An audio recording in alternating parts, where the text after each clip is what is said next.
তোমার পিছনে যাও, এই ভাইয়া একটু পিছনে যাও।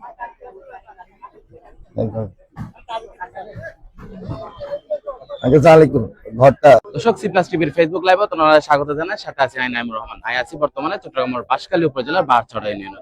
বাহারচড়ায় সাম্প্রতিক কয়েকদিন আগে কিন্তু খুব ভয়াবহ বন্যা কবলিত অঞ্চল হিসেবে কিন্তু আছে। এটা কিন্তু একটু আগেই বাংলাদেশ সরকারের দুর্যোগ মন্ত্রী কিন্তু উপস্থিত হয়ে ওনারা দেখতে লাগবেন বাংলাদেশ সরকারের দুর্যোগ এবং দুর্যোগ মন্ত্রণালয়ের মন্ত্রী কিন্তু আয়েরা মাননীয় প্রধানমন্ত্রী দেওয়া বিশেষ উপহার আর যে গর্গিন আগামী হালিয়ে দেওয়া হইব কিন্তু পরিদর্শন করার এবং যারা এই সংশ্লিষ্ট হাজত আছে তারা আসলে এই তদারকি করে তারা আসলে জানার চেষ্টা করছে দুর্যোগ ব্যবস্থাপনা ও ত্রাণ মন্ত্রণালয়ের মন্ত্রী হাসে আরা জানিবার চেষ্টা করছেন দাফে দাফে বাঁশখালীর এই দুর্যোগ কবলিত অঞ্চলের মানুষেরা কিভাবে তারা আসলে মুক্তি দেওয়ার চেষ্টা করে এবং হালিয়ার অনুষ্ঠান লইরা হালিয়া মানে প্রধানমন্ত্রী তারেক রহমানের আগমন লইরা তারা কি হরিয়ান একটু আরা জানার চেষ্টা করছেন।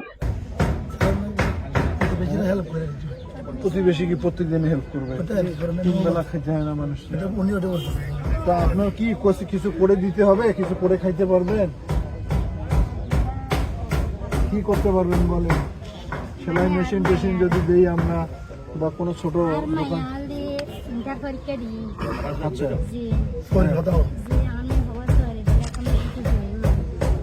স্যার উনি বলতে ওনার মেয়েটা ইন্টারভিউ করছে এটা চাকরি ব্যবস্থা করার জন্য।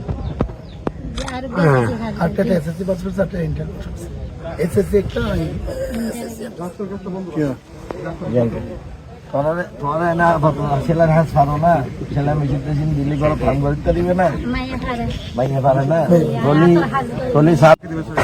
ফোন নাম্বার হলে আরো ভালো সঙ্গে কথা বলতে পারবো আমরা।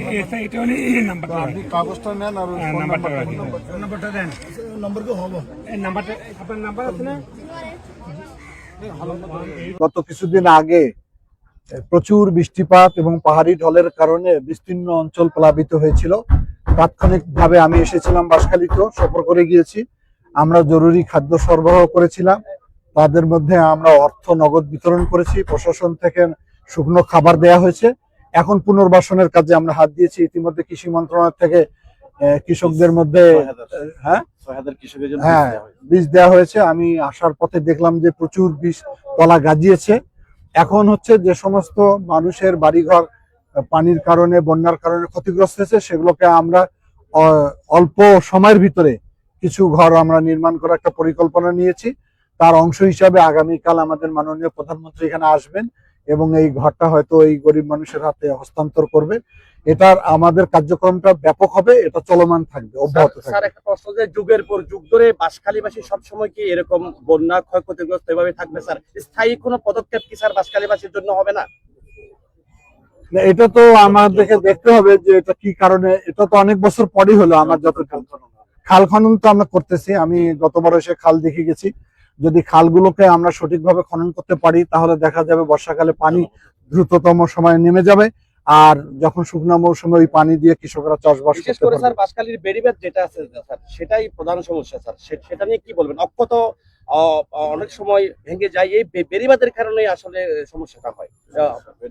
বেড়িবাঁধটাকে সংস্কার করার জন্য আমরা পানি সম্পদ মন্ত্রণালয়কে বলছি, তারাও আমাদের সঙ্গে একীভূতভাবে কাজ করতেছে। কয়েকটা মিনিস্ট্রি এখানে কাজ করতেছে। আমরা আগামীকাল যে মাননীয় প্রধানমন্ত্রী আসবেন তার যে প্রোগ্রাম সূচি বাস্তবায়নের জন্য আপনারা এসেছেন, অগ্রগতি দেখভাল করছেন, কতটুকু দেখছেন প্রস্তুত, কতটুকু বাঁশখালী? না, আমি তো কেবল বিমানবন্দর থেকে সরাসরি এখানে আসছি, এইমাত্র আসছি। আমি দেখতেছি কতটুকু পরিস্থিতি, আরো যদি কোথাও ঘাটতি থাকে আমরা সেটা ঠিক করে দেবো। Thank you. বিশেষ করে সাম্প্রতিক বন্যায় ক্ষতিগ্রস্ত মানুষের অবস্থা, ঘরবাড়ি, রাস্তাঘাট আর বিভিন্ন অবকাঠামোর ক্ষয়ক্ষতি সম্পর্কে মাঠ পর্যায়ে কিন্তু খোঁজ নেবার চেষ্টা করেন দুর্যোগ মন্ত্রণালয়ের মন্ত্রী।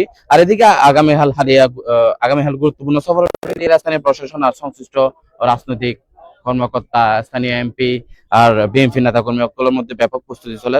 দুর্গত মানুষের প্রত্যাশা এই সফরের মাধ্যমে ক্ষয়ক্ষতির বাস্তব চিত্র ঊর্ধ্বতন পর্যায়ে পৌঁছাবে এবং ক্ষতিগ্রস্ত মানুষের পুনর্বাসন এবং প্রয়োজনীয় সহায়তার কার্যকর উদ্যোগ নেওয়া হইব।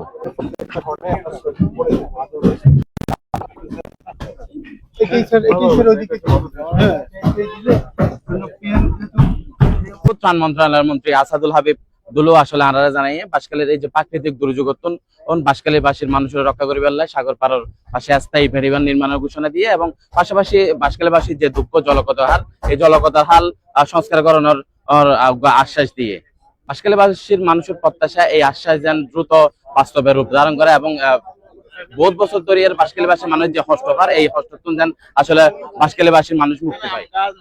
চট্টগ্রামের বাঁশখালী নাইমুর রহমান, C+ টিভি, চট্টগ্রাম।